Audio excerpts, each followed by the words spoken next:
Your materials for today included 3 different orange chenille stems and 1 green one.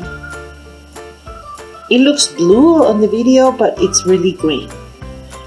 And we had enough honey beads for you to complete the project. We are going to get started by kind of twisting the 3 orange ones together. You can put all the tips together and then fold it in half and twist in the middle. So it's going to give you a spider only that with only 6 legs. And after that, you're going to start putting all the honey beads in the stems. I would start by doing 1 on each stem at a time,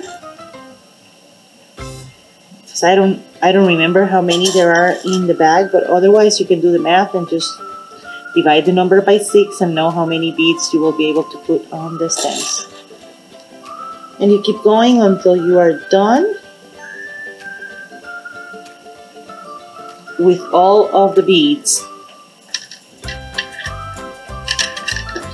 Your stems then should look something like this. Then you're gonna bring them together,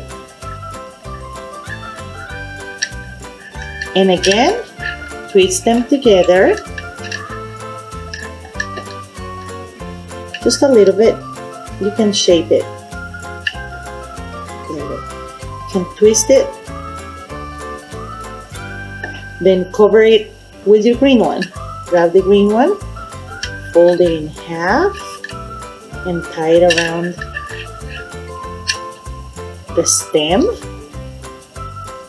and you'll have a really cute pumpkin at the end. Ouch! Just crafting error, but you can repeat that. I hope you enjoy it, and it decorates your house in a very special place.